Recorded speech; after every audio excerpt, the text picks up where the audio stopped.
Norbert, welcome to the show. Thank you for having me. Appreciate it. What is a part of your story that people don't know that you would like them to know? There are a lot of parts of my story, I guess, from the get-go. You know, I spent a lot of time in hospitals as a kid. I had loads of ear surgeries and stuff like that. Then my parents split up, and my parents split up because my dad's a celebrity in Hungary. It was all over the news. So this is I'm 6 years old at the time, and I've already spent months and months in hospital.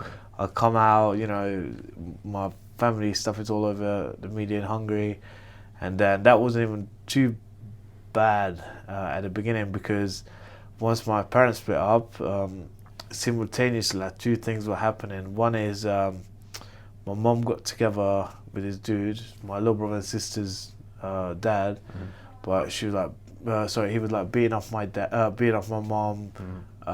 It was, the whole thing was quite bad. That's why, funny enough, that's when my mom moved to the UK, just to get away from the guy. But at the same time, my dad was involved with a company as a marketing face, and the company did a pretty big tax fraud. But my dad was supposed to get a small percentage, wherever. The whole thing is BS. And then we found out eventually there was a lot of corruption involved. You know, that's what you get when you're in Eastern Europe. And then basically my dad got it ended up becoming a case that lasted over 10 years. And then in 2018 my dad got 3 or 4 months in prison, which he ended up not doing, because they went on second degree, where they said, actually it's not that thing, so he gets suspended sentence. And now he's taken it even further, because he's innocent.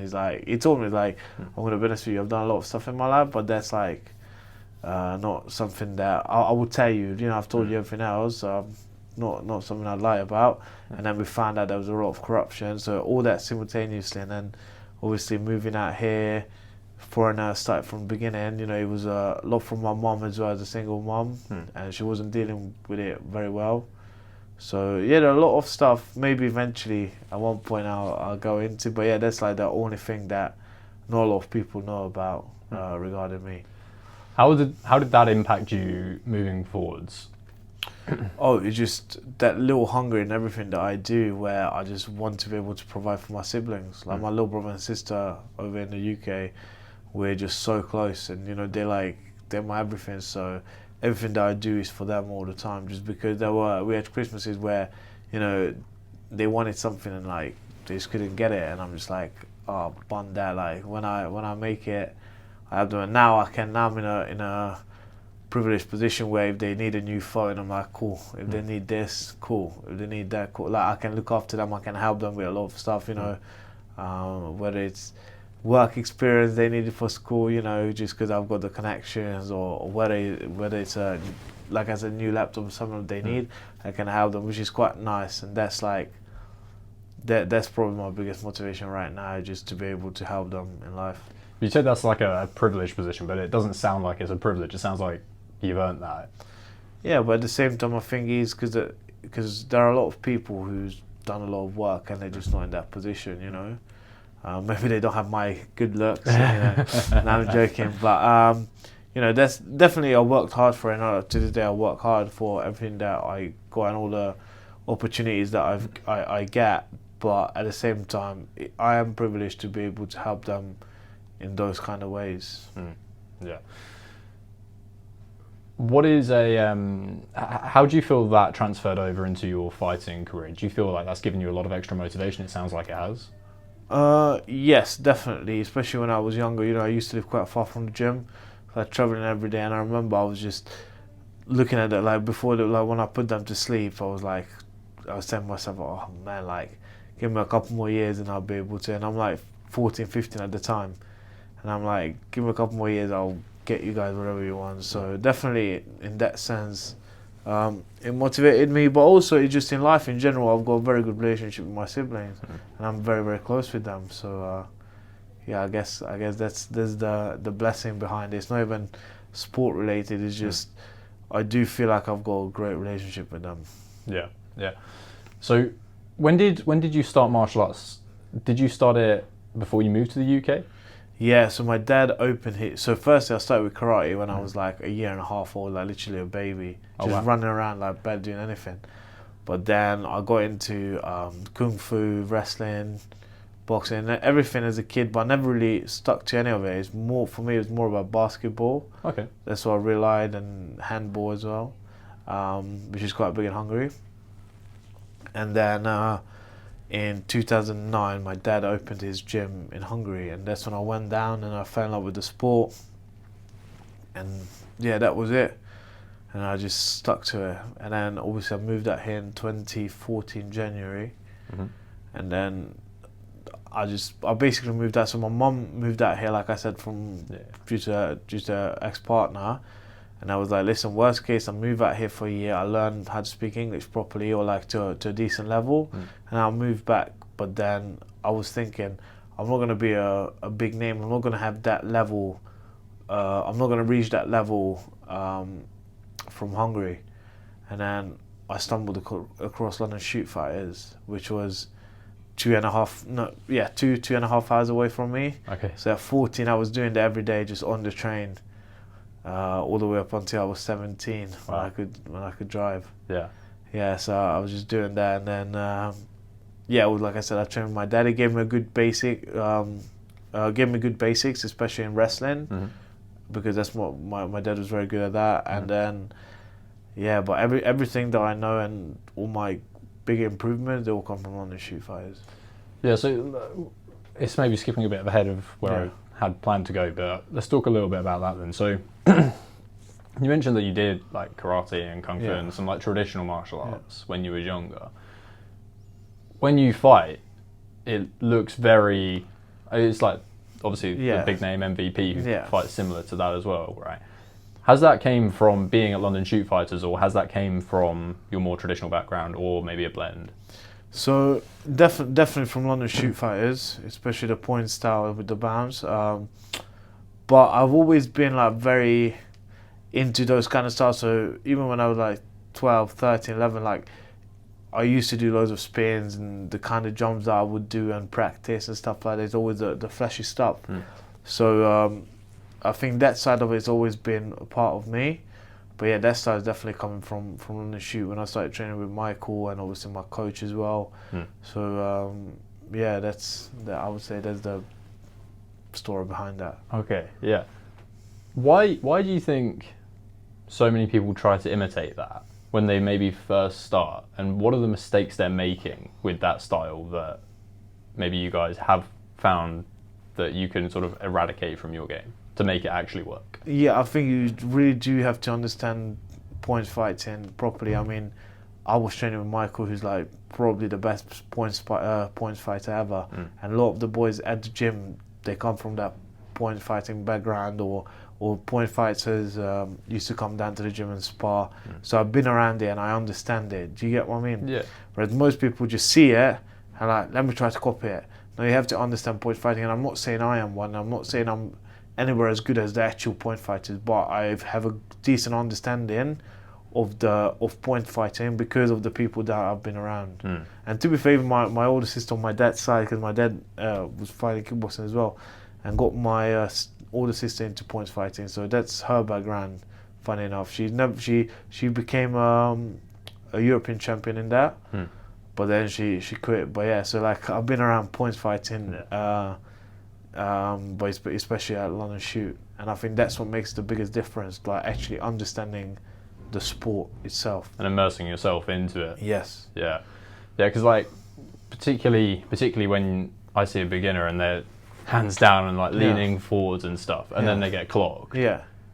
But then they don't really. I don't know. It's like it seems like something that people really want to imitate, and I don't quite understand why they want to imitate it. Maybe because it looks cool or whatever. Well, it's different. It stands out, and it's like you don't get that much damage, and it's different. And guys like Michael Page, or guys like Raymond Daniels, or like Stephen Thompson, because they do it so well, people see it that it's working. But it's like jumping a Formula car. Just because you can drive a car doesn't mean you can drive a Formula car. Do you get what I mean? Formula One car, sorry.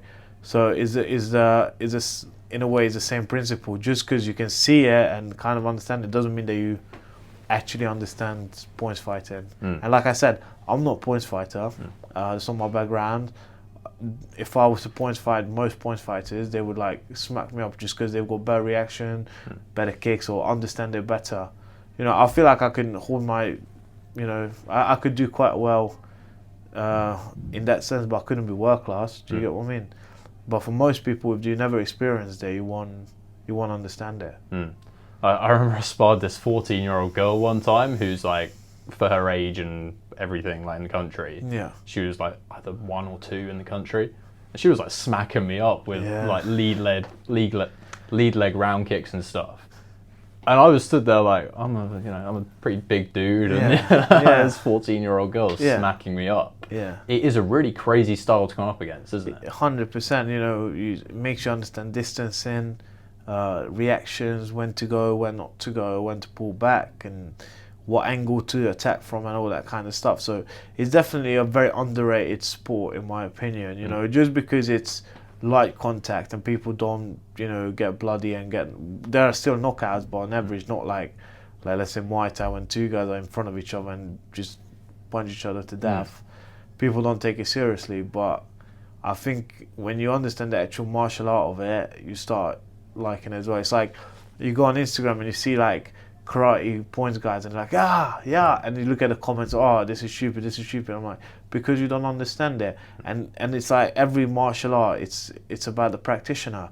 Yeah, if you got someone who just does and it's not, you know, amazing, you know, they won't be able to use on the street. But if you get someone who's actually very good and can actually punch a little bit, you will get smoked 100%. Yeah. So I think that's why when I see people online as well, just talk rubbish, like I said, like Instagram videos when someone's screaming or whatever, and it's still quite good, but for most people it's like, yeah, but you're not even hitting each other, just screaming. I'm like, that's not the idea behind it. The idea behind it is getting there before your partner understands it and closing that distance, and I think that's very, very nice in this sport. That's part of the chess. Yeah, it's like you watch a lot of MMA fights, and at the really high level, and to be fair, even at the lower level, they look quite copy and paste. Yeah. Whereas I guess when you get someone who fights like you do, or like a lot of the guys from this gym do, it's a different puzzle to solve that your opponent doesn't usually deal with, because everyone usually stands in that more like K1 sort of stance, and they all do quite similar things. So does that maybe give you guys an edge that it's harder to prepare for someone like you? 100%, especially with my style, because I've got that point style and I've got a wrestling background and I'm black belt in jiu-jitsu and all that kind of stuff.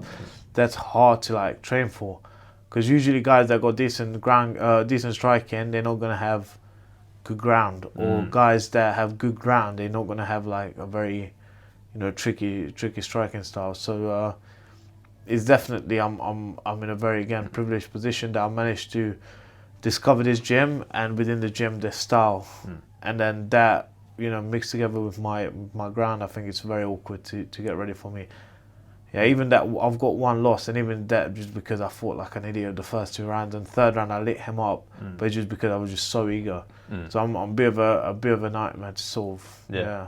I was watching that fight, and is that maybe something that I assume you're now working on, being a little bit less reckless? But how do you, in the moment, deal with, say you've been hit with a big strike, or you can get carried away in competition, right? In the moment, are you someone who can solve problems like as the fight is happening? Or is that something that you're working on? No, usually I am. In that fight, I went into that fight, I had a very good camp. Like, I sparred with the scariest man you can think of right now. I sparred some other big names as well, and I did really well against all of them. So I went into that fight, I'm going to knock this guy out, and I'm the best middleweight in the world. And it's not that I was overconfident. I think people would mistake the two, because it's not like I wasn't nervous and I was like, oh, I'm just going to get rid of him. I went like, I want to get a big knockout. Okay. And I was just looking for a big knockout, and I didn't even throw a front. The first 2 rounds, I threw 2 front hands. I threw 1 kick in the whole fight. My coming out, so after the first round, my coach was like, okay, cool, this is what you need to do. And I was thinking to myself, as the second round started, like, yeah, I need to start doing that. But I'm so close to knocking him out. I'm going to knock him out again. And the second round, I was like, I went back in there, same thing. And the third one, I was like, okay, cool, I'm not knocking him out. I need to stick to the actual plan. And that's when I just lit him up in the third round. But yeah, it's something where I got carried away. It's not that. Usually I adjust well. I usually listen quite well. It's just that fight, I went in there, I had a good camp, and I just wanted a big knockout. And I think that was my downfall. So what's the lesson that you've learned from that? It's just, you don't have to knock everyone out all the time. You just need to win. Yeah.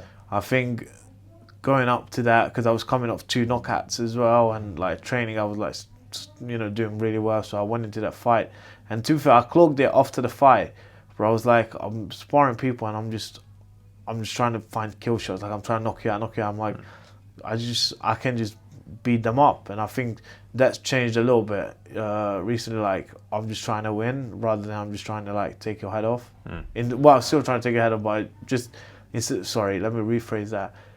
I'm trying to win instead of getting something spectacular, because that spectacular is going to come when you try to win. I think even Dan Hardy was. I think it was Dan Hardy on the commentary for that fight. Yeah. I was listening to it earlier. I think he said something along the lines of, "You're just trying to get the big shot," which is obviously what you've. Yeah, that's you're literally. saying I was just like, okay, I want to like put my right hand on him, and he's gonna fall over, and I can't wait. And then that was my mistake, but it's a lesson learned. I just don't like the dude that I fought, I mean, he just got a big mouth. To be fair, I reckon we'd probably get on. Yeah. But but he's a proper douchebag, and sometimes I like douchebags because they're funny. But it's just the kind of guy I lost against. He's a bit annoying as well. But at the same time, I know that he was scared for his life at the end. If that was like the only thing that making me feel good about it, if that was like a real fight, he would have been dead. Do you get what I mean? Yeah. So there's the as much as MMA is real fight, but I'm saying like it was like a real. Yeah. Because obviously he was barely standing by the end. But yeah, it's just I think about it every day.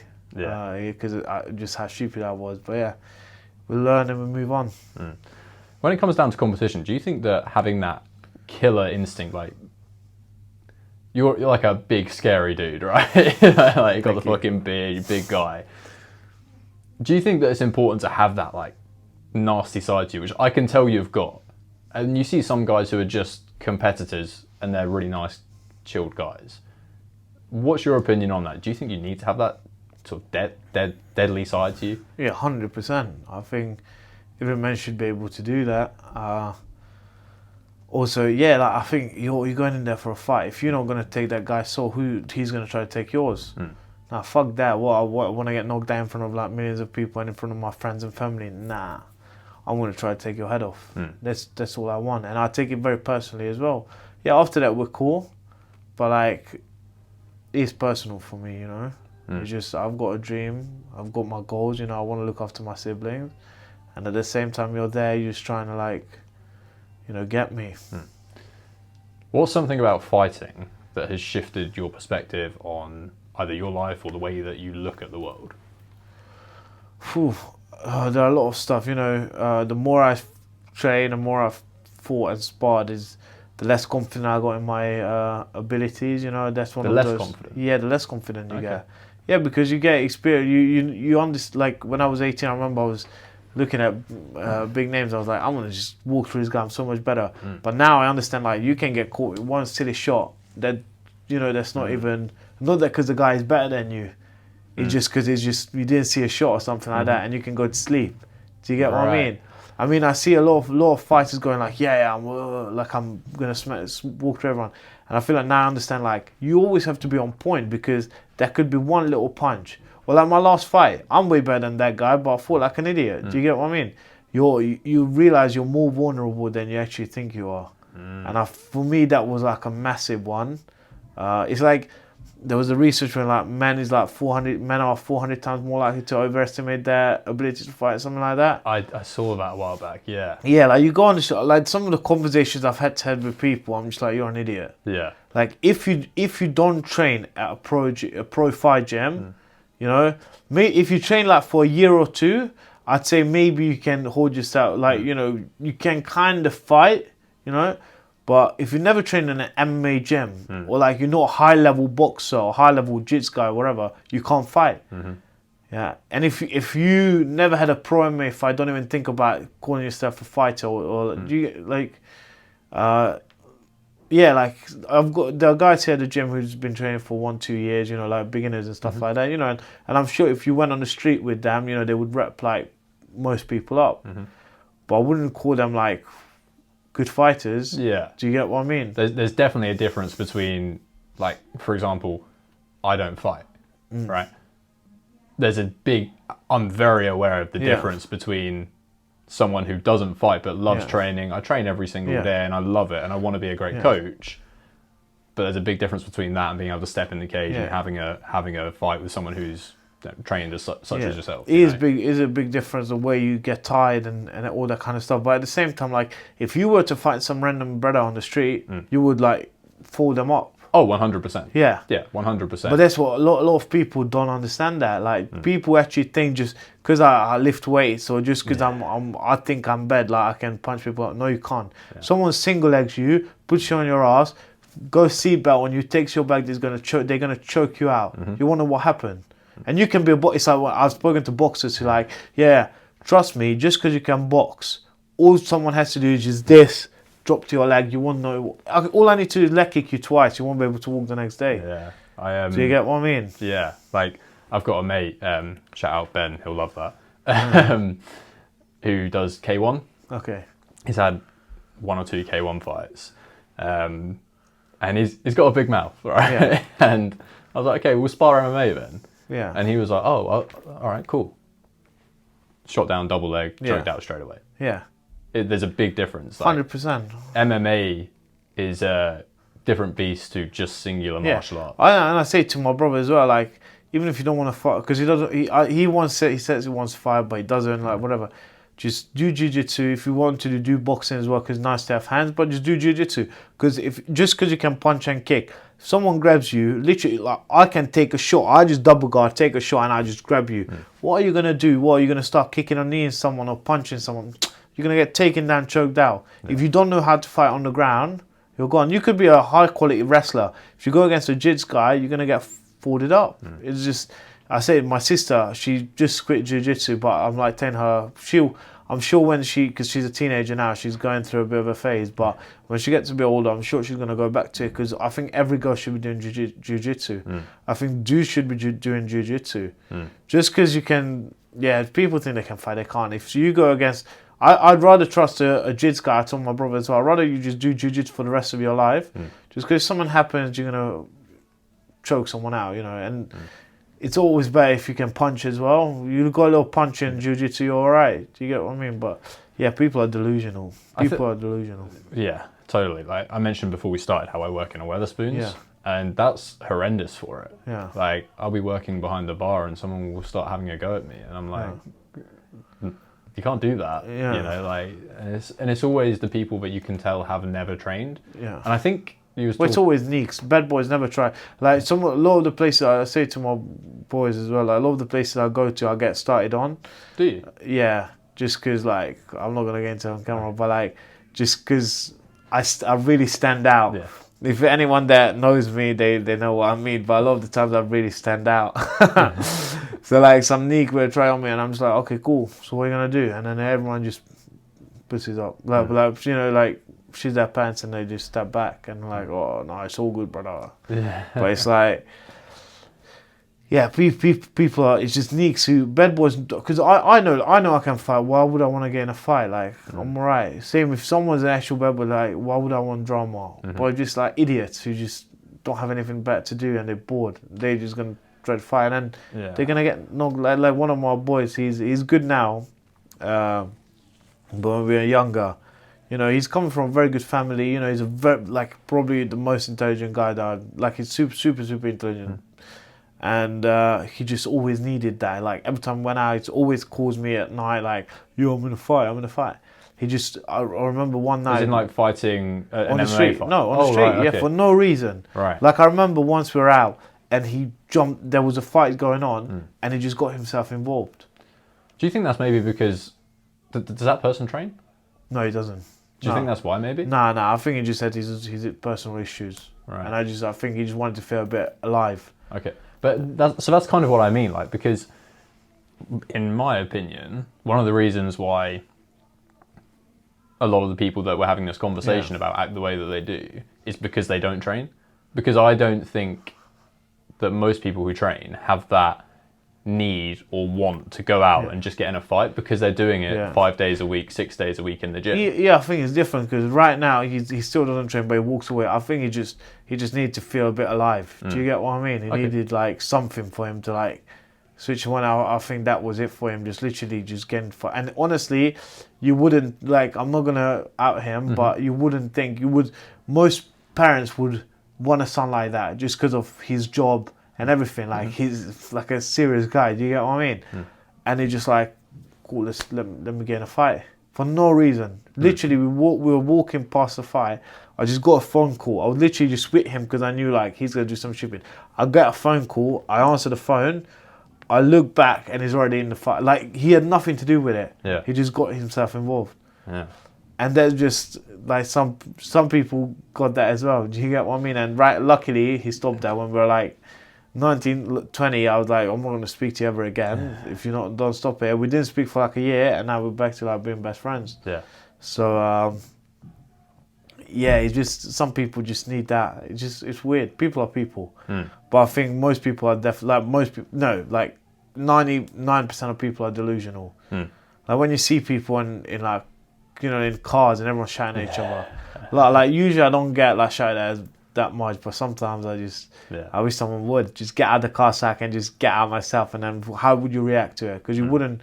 I was speaking to someone at a lifting gym, and he was saying, like this guy just got out of the car with his foot, but apparently the guy was like super drunk and like had kids in the car, whatever, and started smashing kids in the car, whatever. Jesus.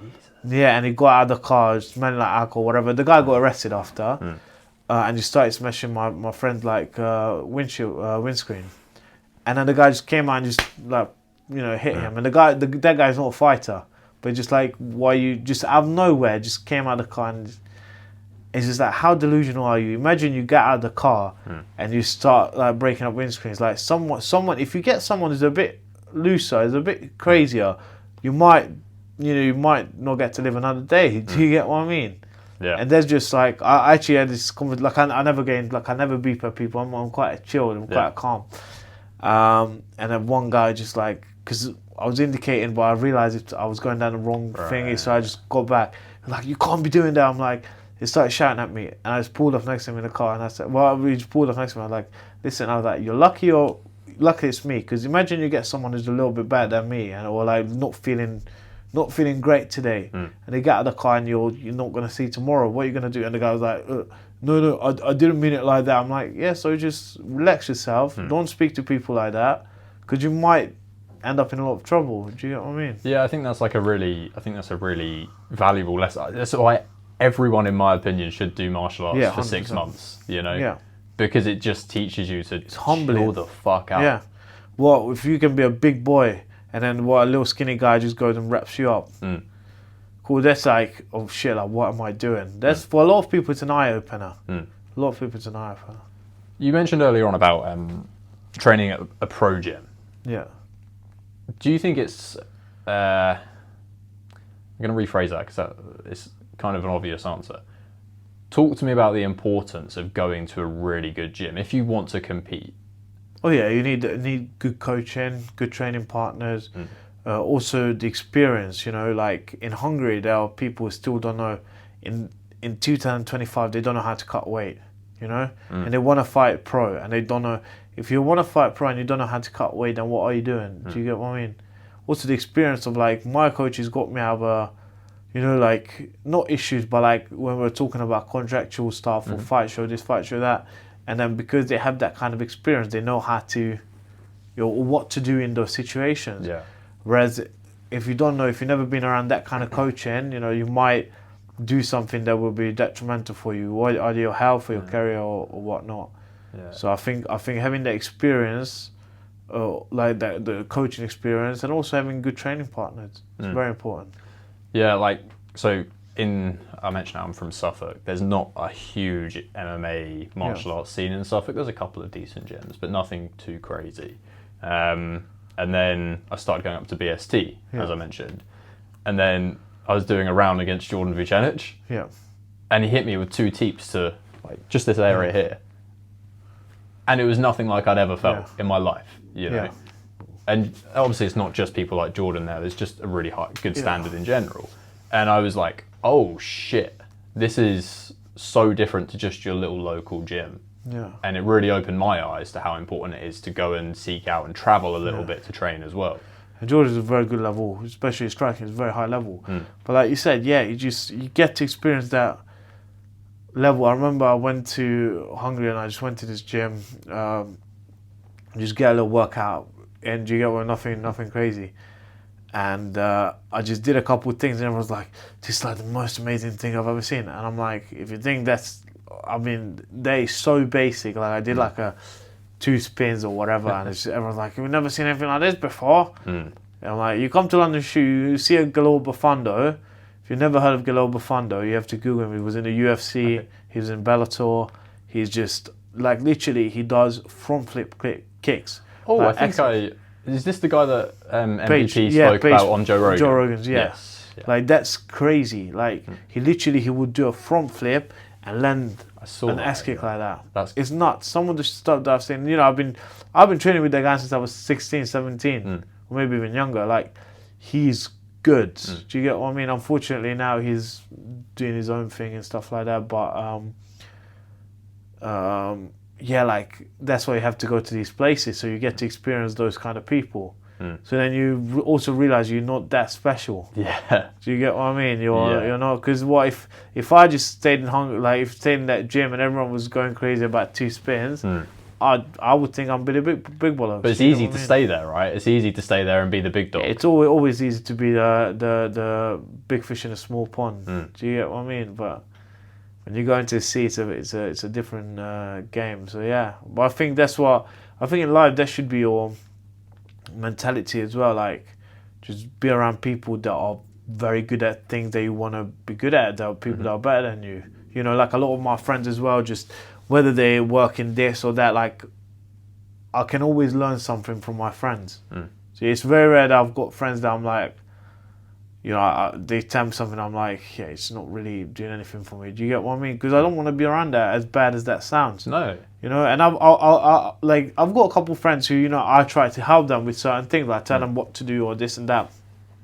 But I'd say 80 or 90% of my friends are like people that I can always learn something from them. Yeah. You understand what I mean? Yeah, I think that's like a super... Any successful person does that.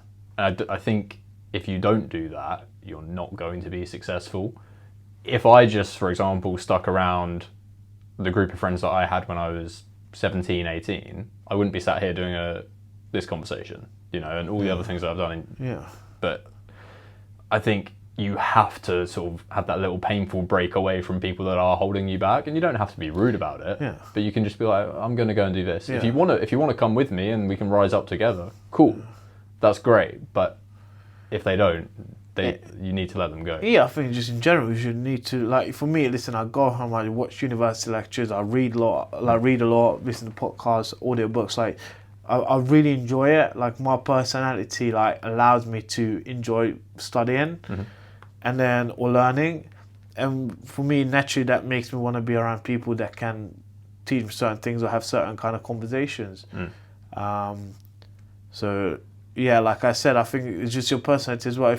If your personality or what you enjoy is like gossiping or whatever, that's cool. That's also good. But it's like your friends group going to be, you know, people that like to gossip or like to go out or just go, you know, get on the packet in the local pub on the weekend or something like that. Do you get what I mean? But for me, it's like I want my friends to have like good conversations with, you know, like, oh yeah, what happened to you? So like one of my best friends, he just got a job at one of the biggest law firms, the top 2 law firms in the world. You know, I've got another friend who's a doctor, another one for a fund and stuff like that. Like, I can have good conversations with them, you know, and they're lovely people. They're good. They got good heart. They're good hearts, and you know they're always there for me. And it's just nice because I can learn from them. And same in the gym. Same, even like my friends that I go out to, like let's say to party with, they are like, I'm gonna be able to learn something from them. Like worst case, I pick up like a little bit more extra game or something, or you know, like I always learn from people, and I think that's just a good mentality to have in general. You know. Well, that's a really important mentality to have to be a fighter, because if you're not open to learning, you're probably going to get found out. It's not just fighting, for everything in life. And I say to that's why my siblings, especially my sister, I installed that in her, I think, where she loves to learn about stuff. And just nice, because I can, like, every time there's an issue, she comes to me like, oh, what do you think of this one? And I think they're just nice to have, just to wanting to learn and wanting to understand the world better. And I think there's just everything in life, not just fighting. Yeah. Well, I think martial arts, there's so many parallels that you can draw from martial arts to life. So often when I talk about like fighting or martial arts, I almost like, I'm just relating it to life anyway. It's all I fucking think about is martial arts. So it's kind of I just see them as one thing almost. Yeah, 100%. I want to talk a little bit about like mistakes that you see fighters making when they're on the come up. And what you think separates amateurs, or not even amateurs, because there's a big jump between people who just train and an amateur, right? And then amateurs to pros, and then pros, like the highest level, Yeah. So what is something that you think separates people in between those levels? It's just it's like the sport is hard, especially it depends on like my gym, like London Shoot Fighters, we're known to be a tough gym. Do you get what I mean? And being a fighter is hard as it is. Being a London Shoot Fighter is even harder. Do you get what I mean? And I think that's the one thing that I've seen with so many people, that most people are so motivated, and when it doesn't go their way, everything just crumbles, and like, oh, cool, I just do something else, you know? Like you get people like off the street, like, when can I fight? I'm like, mate, you haven't even done 2 months of training. You think you can do a fight camp of cutting weight and all that kind of stuff? I think that's what's sticking to. Like when I was with Bellator, like, you know, I had years out, or like 2.5 years out at some point. So that kind of stuff, you know, like how many people will stick to just being in the gym every day for 2.5 years without a fight? Do you get what I mean? Yeah. I think just that mentality of like the amount of times I had like thoughts like, what am I doing? Why am I doing this? You know, and you just stick to it. And I think that's the biggest difference. You know, when you got injuries, are you going to carry on, or are you going to take 2 weeks off just because I'm hurt? You know, like I've like bad rib injuries and stuff like that. I was like, okay, cool, I'm still in the gym. What can I do? But when I had my ACL, I couldn't walk. I was just still in the gym, like seated, punching in the air. So it's just continuing to find a way to get something going. 100%. And I think that's the hard bit, just stay mentally strong. Yeah, because I don't, from all of the top level guys that I've spoken to, and like fighters and coaches, it does seem to be a lot more simple than people make it out to be. Yeah. In terms of, fighting's hard and it's very technical, and you've got to be very technically proficient, but it is that thing of just sticking with it. Yeah, that's and just showing up, and that is a really simple formula that anyone can achieve. Yeah, and I think that's everything in life, and I say it to my siblings as well, like, because they have rough days or whatever, and I always say to them, they just haven't really found what they really love. But I say just like, try to find something that you enjoy and just stick to it. And it's not like they think, oh, every day I come to the gym, I'm like, ooh, yeah, I can't wait.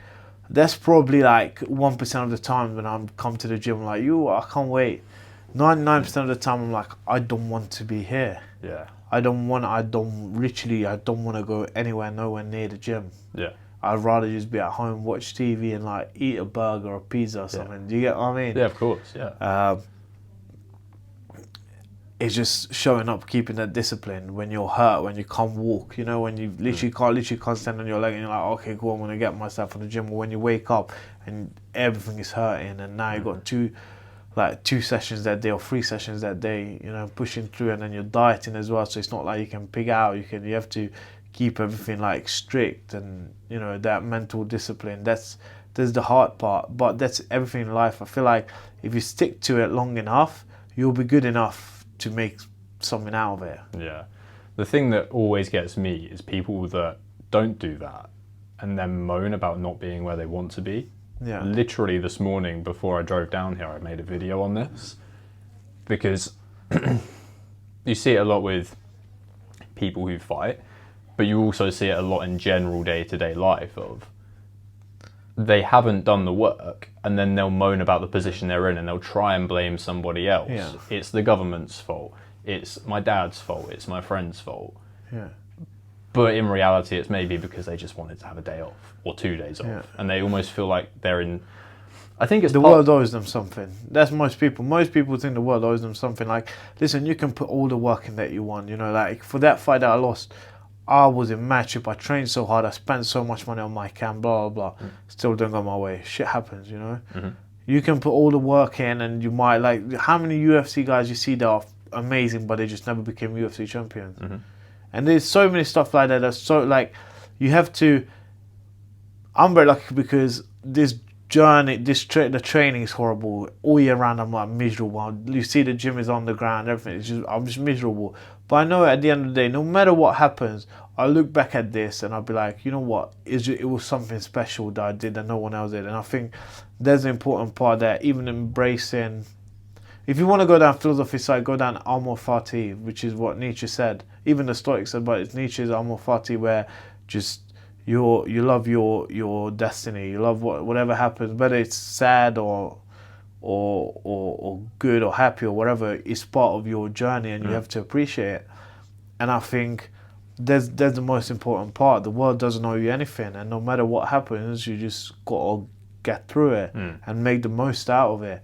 And like I said, you could put all the work in the world, and it might doesn't go that way. Like, you know, it's like, let's say podcasting, right?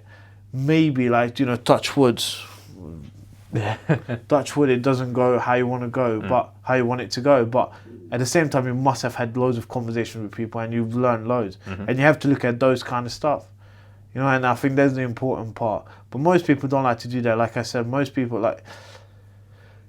In my family, everyone's even my dad's an Olympic champion wrestler, world champion kid, like, you know, actor, worked with like big actors in Hollywood and stuff like that. And I can tell he kind of thinks the world owes him something, you know. Same like both my parents are like that. A lot of people in my friend groups and families are actually not my friend groups. My friend groups don't really think like that, but more like my family, they think that way, that the world owes them something. And I think that's one thing that I've realised in this life, that the world doesn't owe you anything. It might not go your way, but as long as you stick to it, something good's going to happen. Definitely something's going to happen out of it, but it just might not be the same way as you wanted it to go. And I think the reason why people sometimes think, or a lot of the time think, that it's because the world owes them something, is because they're not doing something that they genuinely want to do for them. So, again, relating it to fighting. People say they want to be a fighter and they want to be the next UFC champion, but they're saying that because they think that sounds cool to their friends, or it sounds cool to people online. But when it comes down to it, when it's the long fight camps, the training every day, the getting punched in the face, the dieting, the weight cuts, the strength and conditioning, they don't want all of that. They just want the idea. eyeballs. Yeah. They like the idea, but there's a lot of stuff. It's like you like the idea of having a nice car, right? Yeah. But then, how are you gonna get a nice car? You're either gonna have to work, or you're gonna get it on finance, and it's gonna go out like 800-900 quid a month for 2 years out of your bank account all the time. It's like it's gonna hurt no matter what. Like, you're gonna pay for something. Do you get what I mean? I think, yeah, like most people, like you said, most people like the idea of certain things, but just working towards those is the hard bit. And that's how it is, you know. That's how it's always been. People like the idea of winning and being where they want to be, but they just can't do the work to get there. And, you know, like I said, even if you do the work, you might not get there. But if you understand, I feel like if you understand that the world doesn't owe you anything, and you worked really hard, and you walked away from it with something, it's still pretty good. I mean, don't get me wrong, I'm gonna be UFC champion. That's my goal. Do you get what I mean? But at the same time, even if today was the last day on earth and, you know, everything ended, I'm like, I had a pretty cool run. Like, I've experienced a lot more than most people. You know, I fought in front of thousands of people, like most of my people I fought in front of were 13,000 people. My next fight is in front of like 10,000 people. Been in TVs, been in, like I said, there's a KSI video coming out, like big YouTube channels. Like, I'm around loads of celebrities. Like, I've had a lot of great experiences. So if the world ended tomorrow, I'd be like, cool. Even though I haven't achieved everything that I wanted so far, I've still done a pretty good job. But I think that comes from the fact that you've found something that you genuinely want to do for you. Yeah. You're not doing it because you want other people to do it, or because you want other people to think you're cool for doing it. Yeah. You're doing it because you genuinely enjoy it, and you've then put the work in on top of it. It's not that. I think often people get found out if they don't genuinely want to do something because it's what they want. Exactly. It's like they like the idea. I think even if they want to do it, I think there are a lot of people that actually want to do it. It's just they just can't deal with the ups and downs, and how long it actually takes. And I think that's where it's like, I'm sure there are a lot of people that really want to be actors and want to do well, but they'll just give up because it doesn't come. There's a lot of competition. They might not be that talented. Do you get what I mean? So they're not talented actors. So I guess I just give up. But imagine if you stick to acting, and maybe not now, but maybe when you're 80 years old, maybe that's when you get something. Yeah. I think that's the part of it where people, some people do enjoy certain things.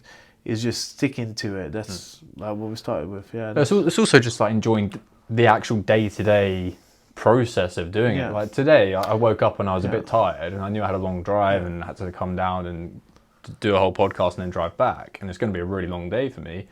And I didn't finish work until like nearly 2:00 last night. But I genuinely enjoy the process of going to a new part of the country, going into a new gym, meeting new people.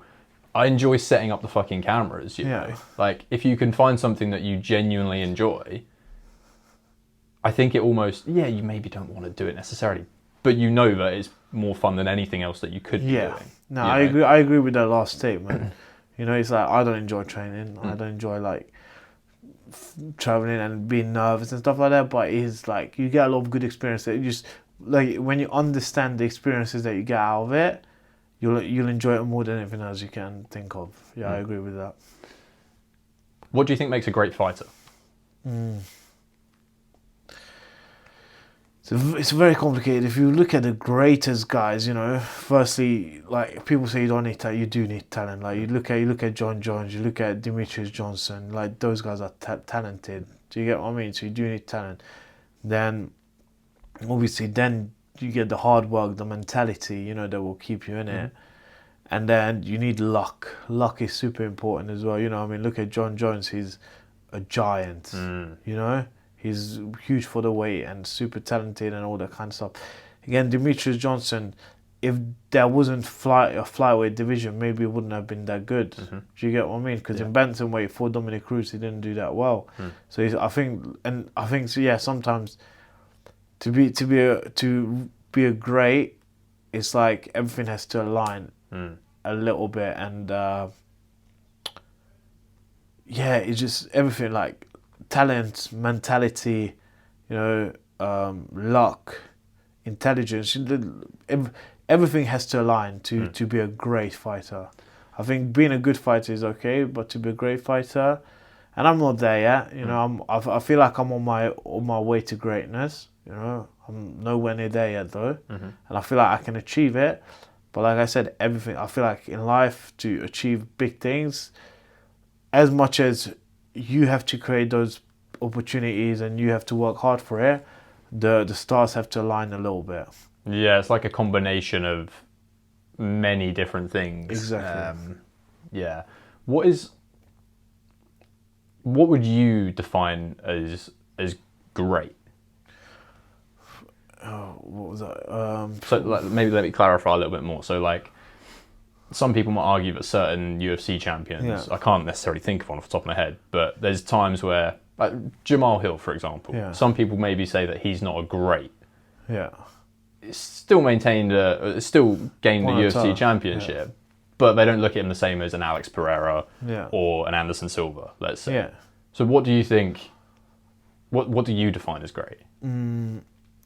Someone is great. Well, in my opinion, the two greats are John Jones and Demetrius Johnson. They beat everyone. They beat almost everyone they got, and also they're just super intelligent. They're very, very Demetrius Johnson is super technical and obviously very high fight IQ, and then John Jones is just a crazy high fight IQ. So it's hard to because I think greatness is different for everyone. Some people would say John Jones isn't great because he done juice and take like coke and stuff like that. So some people might say that because of that he can't be great. In my opinion, that has nothing to do with that. I think he's just so good on the fly. He can adjust so well mid-fight. I think that's amazing. I guess it's different for me. It's just beating like everyone they give you and beating very high level guys, being in a dominant way and being very technical about it, you know. And like I said, the level of the guys you have to fight, they have to be very high level. Yeah, I think that's what makes you great. That's why I think Demetrius Johnson is the best, because technically the flyweights will be way better than light heavyweights, right? Just because they're smaller, they can do more stuff. You know, if you're the lighter you get, the more talented you get in a way. More technical. Yeah. So for me, that's why he's stepping very good black belts in that weight class, out wrestling Olympic champion wrestlers, out striking strikers, you know, at that weight class. So to me, that's way greater than a light. Obviously, not way greater, but it is greater than, let's say, John Jones, who's again amazing. That's a silly statement that I just made. It's hard, but Demetrius Johnson's opponents were probably more technical. I get what you mean. Do you get what I mean? But yeah, it's hard. I can't really.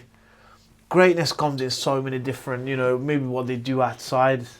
It just depends on how.